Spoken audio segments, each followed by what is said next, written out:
देखिए, अब जो इलेक्शन मोड में आ चुके हैं और जिस ढंग से जिस सिनेरियो को देखा जा रहा है, कांग्रेस तो सेटल्ड है। असली विद्रोह तो भारतीय जनता पार्टी के अंदर चल रहा है, क्योंकि जो इलेक्शन है वो तो कांग्रेस पार्टी और बागी कांग्रेस उनमें इलेक्शन हो रहा है। बीजेपी के लोग तो मेयर जो है देख रहे हैं कि हो क्या रहा है। तो भाजपा के अंदर भी काफी विद्रोह हो रहा है। जगह जगह से आप अपने देख रहे होंगे कि उनके जो पिछले इलेक्शन में जो कैंडिडेट्स लड़े थे, सब जगह जो है उनमें नाराजगी जो है फूट के बाहर आ रही है। तो खेल तो अब शुरू हुआ है, जिसको कहते हैं कि जो कहते हैं ना कि खेला होना है वो तो अब होना है, क्योंकि हमारी सरकार को तो किसी ढंग से कोई खतरा नहीं है। ये तो स्पष्ट है कि गवर्नमेंट को कोई थ्रेट नहीं है, क्योंकि हमारे इस समय भी 34 एमएलएज हैं और अगर 68 का हाउस भी देखें तो उसमें 35 मार्क पे गवर्नमेंट स्टेबल होती है। तो हमें तो एक आदमी चाहिए होगा अगर 68 का हाउस हो, तो उनको जो है वो अब 25 हैं, उनको 35 करने के लिए 10 चाहिए, तो कोई मैच ही नहीं है।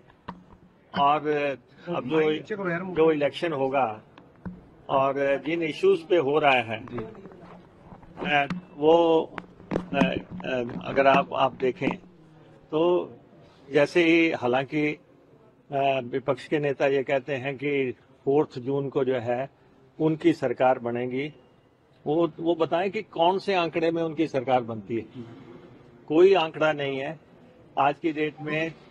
अगर 6 को बाहर किया तो 62 के आंकड़े पे आप देख लें, 62 में भी हमारे 34 हैं और उनके बागियों को भी बीच में डाल के वो 28 बनते हैं।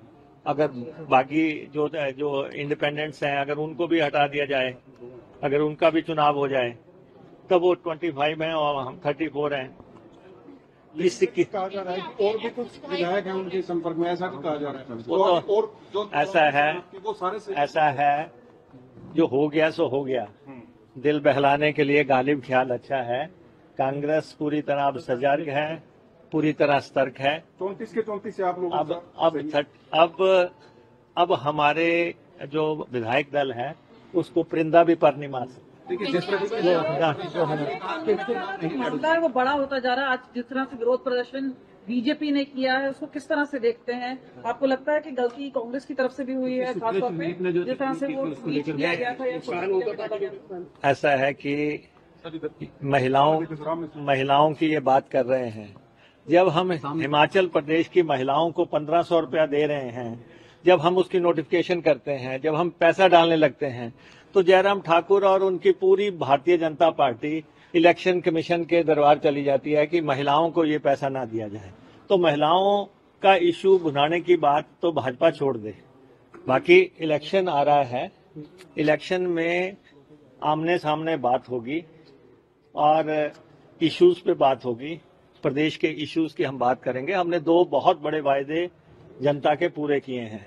एक वायदा जो हमने हिमाचल प्रदेश के कर्मचारियों को ओल्ड पेंशन स्कीम लागू की है, वो एक निर्णायक फैसला था और वो शुरू हो चुका है। दूसरा, हिमाचल प्रदेश की महिलाओं से किया हुआ वायदा 1500 रुपए देने का, वो हमने जो है लागू कर दिया है। सर, कंगना वाले मामले पे क्या कांग्रेस बैकफुट पे है? नहीं, ऐसा है कि कंगना जी अभी आ रही हैं। हिमाचल प्रदेश की धरती पे अभी उन्होंने पांव रखना है। उससे पहले ही भारतीय जनता पार्टी अति उत्साह में बात कर रही है, जबकि धरातल की सच्चाइयां अलग हैं। इलेक्शन 4 लोकसभा सीटों का हो रहा है और 6 विधानसभा सीटें हैं और बड़ी हद 9 भी हो सकती हैं। तो विधानसभा का जो उन्होंने अंकगणित लगाया था वो उनका सारा उल्ट पड़ चुका है, ये हकीकत है। और 4 जून को जिस दिन नतीजे आएंगे हिमाचल प्रदेश की कांग्रेस सरकार स्थिरता हासिल कर जाएगी। प्रतिभा सिंह कंगना वाले मामले पे जिस तरह से कह रही है कि मैं चुनाव